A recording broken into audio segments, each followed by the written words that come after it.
হরিণী রহমতের নবীরে সালাম দিলেন, নবী সালামের জবাব নিলেন, নবীকে আবদার জানালেন। রহমতের নবী আমার আল্লামা জালালউদ্দিন রুমি রহমাতুল্লাহ আলাইহি জগৎ বিখ্যাত একজন বড় আলেম, এত বড় আলেম, তিনি ঘটনা লিখছেন। হরিণী নবীকে বলতেছেন, ইয়া রাসূলুল্লাহ, এক ইহুদি আমাকে বেঁধে রেখেছে প্রায় 3 দিনের মতো, তো আমাকে জবাই করবে, এজন্য কোনো দুঃখ নাই, তবে ইয়া রাসূলুল্লাহ আমার জঙ্গলে বাচ্চা আছে, আমার বাচ্চাগুলো মা মা বলে চিল্লায় কাঁদে, নবী যদি একটু আমাকে সুযোগ দেওয়া হয় আমি আমার বাচ্চাগুলোকে দুধ পান করায় চলে আসবো। রহমতের নবী আমার চিন্তায় পড়ে গেলেন, হরিণীকে যদি আমি ছেড়ে দেই আমার তো কোনো সুযোগ নাই, মালিক ইহুদি, তার থেকে অনুমতি নিতে হবে, তাহলে ইহুদির বাড়ি যাব। আমি রহমতের নবী, ইহুদির বাড়ি কেমনে যাই? আল্লাহর হুকুম, রহমতের নবী ইহুদির বাড়ির দরওয়াজায় দাঁড়াইয়ে ডাক দিয়ে বলে, ইহুদি ভাই কে তুমি? বলে, আমি আব্দুল্লাহর সন্তান মুহাম্মদ সাল্লাল্লাহু আলাইহি ওয়াসাল্লাম। কেন আসছো? বলে, জঙ্গলের কিনারায় হরিণী বাঁধা, একটু যদি ছেড়ে দাও বাচ্চাকে দুগ্ধ পান করায় আবার চলে আসবো। ইহুদি কয়, আব্দুল্লাহর ছেলে মুহাম্মদ রে সবাই পাগল বলে, আসলেই তুমি পাগল, কারণ বাচ্চাটা হরিণী ছেড়ে দিব, বাচ্চাকে দুধ পান করায় আসবে, এটা কেমন কথা? রহমতের নবী বলেন, ইহুদি ভাই যদি ফেরত না আসে হরিণী, তুমি যেই ছুরিটা নিয়া হরিণীটাকে জবাই করবা, ওই ছুরি নিয়ে দাঁড়াও, আমি গাছের গোড়ায় দাঁড়ানো আছি, টাইম মতো যদি হরিণী না আসে ওই ছুরিটা আমি মুহাম্মদের গলায় লাগাই। কেমন রহমতের নবী আমার! একটা হরিণীর জন্য কি মায়া রহমতের নবীর অন্তরে। রহমতের নবী কাউকে বেতের বাড়ি দিতে হয় নাই, 13 বছরের মেহনতে বড় বড় বেঈমান কালেমার পতাকা তলে আসছে, এমন ভাবে আসছে আল্লাহ নিজে জান্নাতের টিকিট পাঠায় দিয়েছেন দুনিয়াতে জিন্দা হালাত। কয়জনের নামে? 10 জন সাহাবা। এর মধ্যে প্রথম কে বলেন না কেন? আবু বকর। দ্বিতীয় কে? ওমর। এক একজনের ঘটনা যদি বলতে থাকি, কে আবু বকর, কে সে ওমর? সমস্ত নবী রাসূল আমার আল্লাহ তাআলার আশিক, আর একমাত্র আমার আল্লাহ হলেন রহমতের নবী মুহাম্মদের আশিক। সব নবী রাসূল কার আশিক? আল্লাহ কার আশিক? মুহাম্মদের আশিক। ঠিক তেমনি ভাবে সমস্ত সাহাবা রাসূলের আশিক, একমাত্র রাসূল শুধু ওমরের আশিক। সুবহানাল্লাহ। না, রাসূল কার আশিক? ওমরের। ওমরের জন্য নবীর চোখে পানি। হে মালিক, তুমি ইসলামের জন্য ওমরকে কবুল করে নাও। আল্লাহ এমন ভাবে কবুল করেছেন, 27 বছর মাত্র বয়স ওমরের, তরবারি নিয়ে দৌড়ায় নবীকে জবাই করবে। কত বছর বয়স? জবাই করতে আসিয়া তরবারিটা ফালাইয়া এমন ভাবে নবীর কদমে আসলো, কালেমা রশি লাগাইয়া রহমতের নবীর হাতের সাথে হাত লাগাইয়া এমন একটা পাওয়ার ওমরের মধ্যে এসে গেল। এখন ওমর যেই রাস্তা দিয়ে চলে শয়তান ওই রাস্তায় চলে না। ওই ওমরের আল্লাহ এমন পাওয়ার দিছে যে এখনো ওমরের নাম শুনলে কেমন জানি একটু ভয় ভয় লাগে। হ্যাঁ যুবক, পারলে আমল করিস, আকাম করবি তো আমল দিয়া লাভ কি? এখনো যদি কেউ ঘুমের বিছানায় গিয়া ডান হাতের শাহাদাত আঙ্গুল দিয়া বুকের উপরে লেখে আইন মিমরা ওমর, যতদিন লিখে ঘুমাবে ওর স্বপ্ন দোষ হবে না। তুই যদি আকাম করতে করতে ঘুমাও মোবাইলে, দুনিয়ার সব দোষ তো তোর হয়ে জাগাত মরা উচিত। মোহাম্মদের উম্মত হওয়ার কারণে বেঁচে গেলি, কিন্তু চিনলি না সে মোহাম্মদকে। এমন এতিম নবী আমার,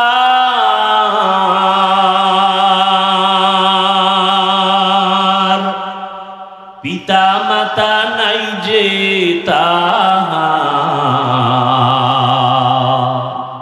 তারপরেও কত মারা মারলো তাকে দুশ্মনে।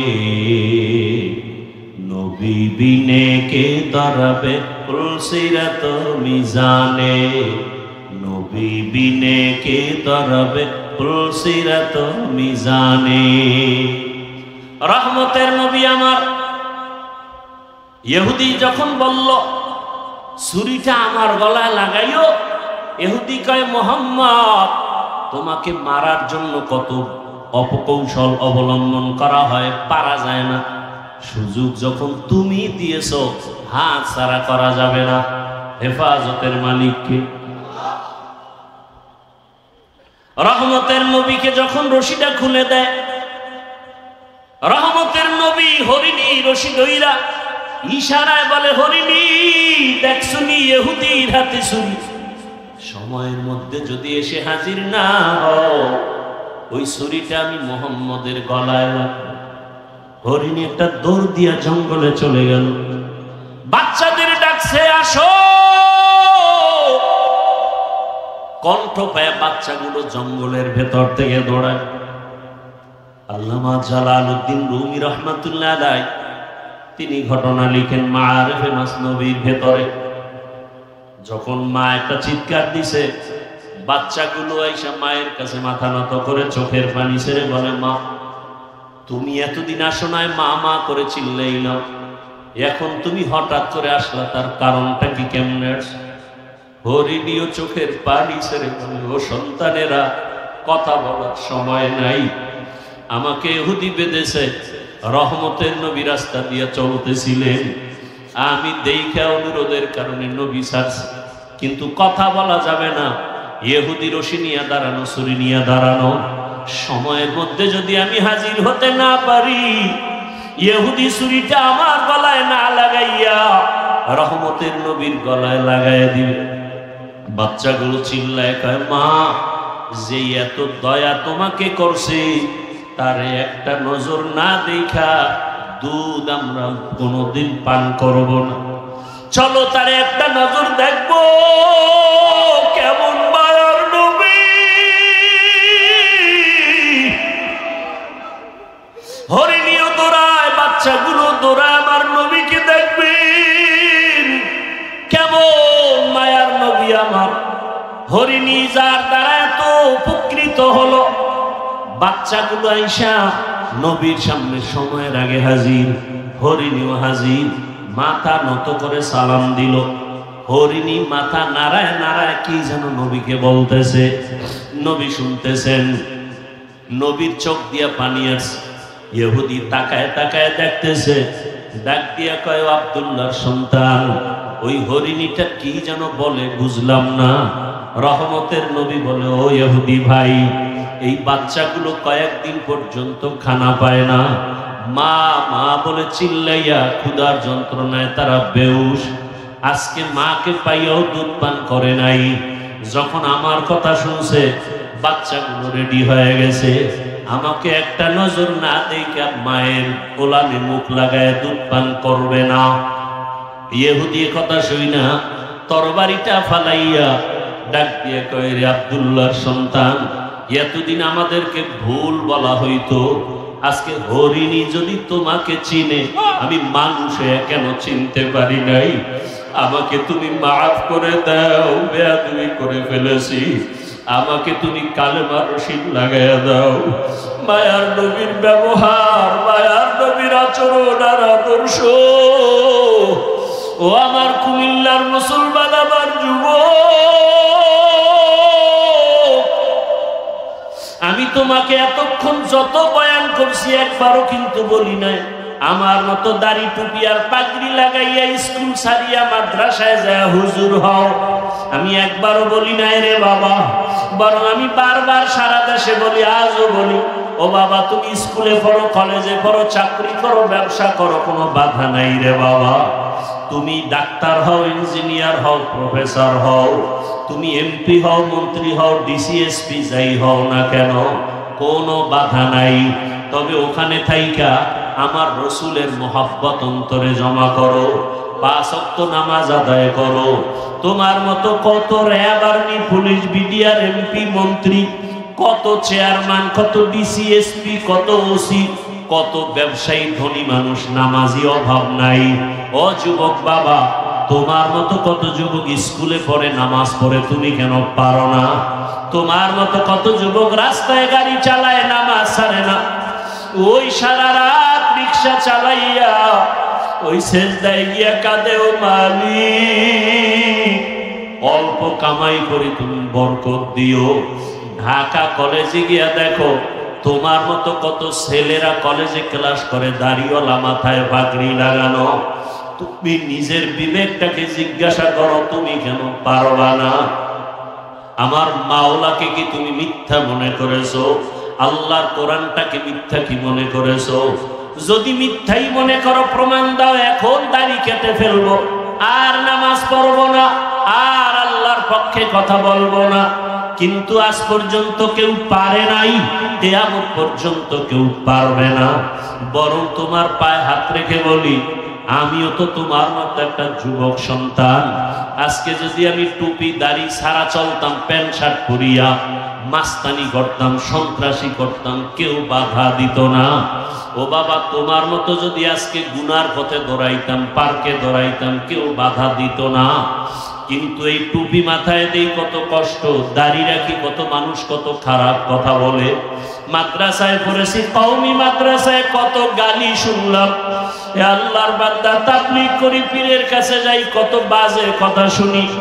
এরপরেও কেন দাড়ি ফালাই না, টুপি ফালাই না, নামাজ ছাড়ি না, বরং তোমাকেও পাও ধরে ধরে বুঝাই, বাবা আসো আল্লাহর ঘরে গিয়া সিজদা দাও, মা বাবার দোয়া দাও, উলামায়ে কেরামের দোয়া নাও, শিক্ষকের দোয়া নাও। কেন রে বাবা? একমাত্র কারণ আমার মাওলার কোরআন সত্য, আমার আল্লাহর কোরআনে যা বলা আছে তাও সত্য। ইন্নাল আবরারা লাফি নাঈম ওয়া ইন্নাল ফুজ্জারা লাফি জাহিম। নেক আমলওয়ালারা জান্নাতের পথিক, গুনাহ যারা করবে তারা জাহান্নামের পথিক। জান্নাতটা কেমন আরামের জায়গা তাও আল্লাহ বয়ান করেছেন, জাহান্নামটা কেমন ভয়ঙ্কর তাও আমার আল্লাহ বয়ান করেছেন। চিন্তা ভাবনা করে দেখলাম, দুনিয়াতে সূর্যের গরম সহ্য করতে পারি না, ফ্যানের বাতাস, এসি চলে, তারপরেও ঘুমাইতে পারি না, গরম আর গরম। একটা মশায় কামড় দিলে রাতে আর ঘুম হয় না। গুনাহগারের জন্য যে আযাবের কথা আমার আল্লাহ বলেছে, ওরে ওয়াকুদুহান নাসু ওয়াল হিজারা, ওরে গুনাহ নিয়ে যারা কবরে যাবে, কবরে হাসরে জাহান্নামের আগুন। ওই জাহান্নামের আগুনে তো ভয়ঙ্কর, শরীরের যে কোনো জায়গায় লাগা মাত্র কলিজা পর্যন্ত গুনাহ হয়ে যাবে। রহমতের নবী আম্মাজান আয়েশা বলেন, দেখি আমার রুমের মধ্যে বয়ে বয়ে নবী কান্না করে। আমি আয়েশা ভয় পেয়ে গেলাম, আমার কোনো বেয়াদবির কারণে নবী কষ্ট পাইলেন নাকি। আমি নবীর কাছে গিয়ে আস্তে করে প্রশ্ন করলাম, ইয়া রাসূলুল্লাহ আপনি কাঁদেন কেন? আমার কোনো বেয়াদবি হয়ে গেছে নাকি? আম্মাজানকে নবী বলেন, আয়েশা কি বেয়াদবি হবে?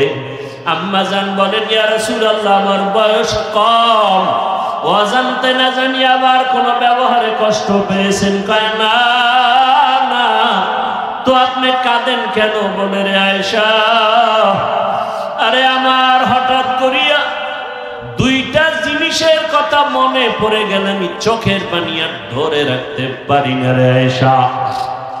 একটা হলো, আমার জীবনে একটা দুঃখের সময় ছিল, আমার বংশের লোকেরা এত অত্যাচার করত, আমারে পানি পর্যন্ত দিত না, আমাকে 3 বছর পর্যন্ত শিয়াবে আবু তালিবে গৃহবন্দী করে রাখছে, খানা দেয় না, আমি গাছের পাতা চাবায় চাবায় খেয়ে পেটের ক্ষুধা নিবারণ করেছি। ওই সময় আমার আপন ছিল খাদিজা। ওই খাদিজা যখন চলিয়ে গেছে, আমি ওর কথা সহ্য করতে পারি না, মনে আসলে চোখের পানি পড়ে। আর আমার হঠাৎ করে চোখের পানি হাসরের ময়দানের হালাত। হাসরের ময়দানটা এত কঠিন। আম্মা জান বলেন, কেমন কঠিন হবে? নবী বলেন, আয়েশা, কিয়ামতের ময়দানে সবাই উলঙ্গ দাঁড়াবে, নারী পুরুষ সব উলঙ্গ। হাসরের ময়দানটা বড় ভয়ঙ্কর হবে। জাহান্নামের আওয়াজ, সূর্যের গরমে জমিনটা তামা হয়ে যাবে। জাহান্নামের চিৎকারে হাসরের ময়দানটা থরথর করে কেঁপে উঠবে। আমার আল্লাহ রাগ হয়ে আওয়াজ দিবেন, লিমানিল মুলকুল ইয়াউম। আল্লাহ পাকের কুদরতি আওয়াজে হাসরের ময়দানটা কেঁপে উঠবে। নবীরা পর্যন্ত কান্না শুরু করবেন নিজেদের ফিকিরে। এমন এক অবস্থা হবে, উম্মতেরা পাগলের মতো হয়ে দৌড়াবে, কোন নবী সুপারিশ করবে না। এক পর্যায়ে তারা আমি মুহাম্মদের তালাশ করবে, আমার কাছে না যাওয়া পর্যন্ত তাদের রাস্তা খুলবে না। হাসরের হাজারো কোটি মানুষের মাঝে আম্মা জান বলেন, নবী আপনাকে কোথায় পাবে উম্মতেরা? নবী বলেন, আয়েশা, আমি মাকামে মাহমুদে আমার রবের সামনে সিজদায় পড়ে কান্না করব। ঈসা নবী নিজের চিন্তায় কাঁদবেন, মুসা নবী নিজের চিন্তায় কাঁদবেন, আর আমি মুহাম্মদ একমাত্র উম্মতের চিন্তায় কান্না করব। আর বলবো, হে আল্লাহ, আমার উম্মতেরে বাঁচাও, আমার উম্মতেরা যেন জাহান্নামের আগুনে না যায়। কোন উম্মত গুলো বাছাই করে করে জান্নাতের দিকে নিব। আম্মা জান বলেন, নবীজি কোটি মানুষের মধ্যে মুসা নবীর উম্মত, ঈসা নবীর উম্মত, আপনার উম্মত গুলো আপনি চিনবেন কি করে? নবী বলেন, ও আয়েশা, কিয়ামতের ময়দানে আমার উম্মত যারা দুনিয়াতে 5 বেলার নামাজ আদায় করত ওযু বানাইয়া, ওই ওযুর জায়গাগুলো নূরের আলোতে ঝলমল করতে থাকবে।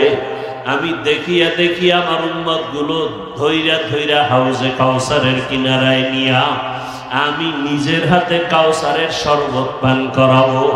আমার উম্মতের পেয়ালা ভরে ভরে পানি দিব, উম্মতরা পিপাসা নিবারণ করবে। হঠাৎ করে পর্দা পড়ে যাবে, উম্মত এখনো বাকি। ফেরেশতা পর্দা ফালাইলা কেন? ফেরেশতারা বলবেন, ইয়া রাসূলুল্লাহ, এরা আপনার আদর্শের উম্মত না, দাবি করত উম্মত, অথচ আপনার সুন্নাত আদর্শ জবাই করেছে। নিজেও নামাজ পড়তো না, অন্যে নামাজ পড়তো তাও সহ্য করতে পারতো না। নিজেও দাড়ি রাখতো না, অন্যে দাড়ি রাখলে পছন্দ করতো না। নিজেও পর্দা করতো না, অন্যেরা পর্দা করলে পছন্দ করতো না। নিজেও হালাল খাইতো না, অন্যেরা হালাল খাইলেও সহ্য করতো না। নিজেও দাড়ি রাখতো না, অন্যে দাড়ি রাখলে পছন্দ করতো না। আল্লাহর নবী তখন বলবেন আয়েশাকে, নবী বলেন, আয়েশা, তখন আমি রাগ হয়ে বলবো, সোহকান সোহকা লিমান গাইয়ারা মিন বাদি। ভেগে যারে উম্মত, তোরা আমার উম্মত না, আমি তোদের নবী না। সাথে সাথে গাইবি আওয়াজ, আমার রবের পক্ষ থেকে আওয়াজ আসবে, ওদেরকে ধর, জাহান্নামের শিকল লাগাও। জাহান্নামের শিকল লাগাইয়া এরপরে জাহান্নামের দিকে নিয়ে যাবে। আমার আল্লাহ পাক রব্বুল আলামিন বলেন, জাহান্নামের দিকে না মাত্র চামড়াগুলো গলিয়া গলিয়া পড়বে আগুনের গরমে। ও আল্লাহর বান্দারা, চিন্তা ভাবনা করিয়া বিছানায় মাথা লাগাও।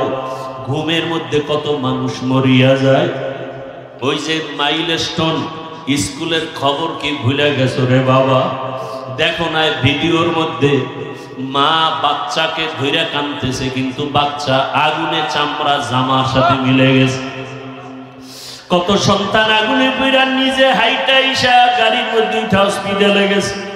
মাকে বলে আম্মু আমি বোধহয় বাঁচবো, কারণ আমি অনেক বন্ধুদের উপকার করেছি, কিন্তু শেষ পর্যন্ত চলিয়া গেল। আবার এক বাচ্চা কাঁদে, আমার মা মরে গেছে, আমি কাকে মা বলে ডাক দিব? ওই আগুনে যখন পুড়িয়ে গেছে কেমন জানি ওদের অন্তরে করতেছিল, তাকায় দেখতেছে আগুনে চেহারাটা পুড়িয়া যায়, তাকায় তাকায় দেখছে আগুনে পা পুড়িয়া যায়, হাত পুড়িয়া যায়। ও আল্লাহর বান্দার, এই আগুন থেকে আরো কত পাওয়ার আগুন হবে, জাহান্নামের আগুন। যদি আল্লাহর কোরআন সত্য মনে করো, এখনো তওবার দরজা খোলা, তওবা করো। মনে মনে আল্লাহকে ডাকো আর বলো, হে মালিক, আমার মতো যুবক যদি নামাজ পড়ে, স্কুলে পড়ে, আমি কেন পারবো না? চাকরি করে, ব্যবসা করে, নামাজ পড়ে, আমি কেন পারবো না? পর্দার আড়ালের মা বোনেরা, আপনার মতো কত মা বোন এখনো পর্দা করে, নামাজ পড়ে, মোবাইলে সময় নষ্ট করে না, আপনারা কেন পারবেন না? আল্লাহর কাছে খাঁটি অন্তরে তওবা করেন, মনে মনে আল্লাহকে বলেন, আল্লাহ মরিয়া গেল আর বেপর্দায় চলবো না, স্বামীর মাল নষ্ট করব না, সন্তানটাকে আদর্শ সন্তান বানাবো। ও আমার যুবক বাবারা, তওবা করো, আল্লাহকে মনে মনে বলো, হে আল্লাহ, জীবনে কত দাড়ি কাটলাম, নামাজ ছাড়লাম, বেপর্দায় চললাম, কত মানুষের ক্ষতি করলাম, আর নামাজ ছাড়বো না, স্কুলে পড়ি, চাকরি করি, আর বেপর্দায় চলবো না, মা বাবাকে কষ্ট দিব না, ওলামায়ে কেরামের অন্তরে কষ্ট দিব না, শিক্ষকের দোয়া নিয়ে নবীর আদর্শ মতো চলবো। খাঁটি অন্তরে যদি তওবা করতে পারো, আমার আল্লাহ তওবার দরজা দিয়ে তোমার গুনাহ মাফ করে দিবেন। অন্তর দিয়ে তওবা করো, আল্লাহ আমাদের সবাইকে তওবাওয়ালা জিন্দেগি দান করেন, আমিন। আলহামদুলিল্লাহ।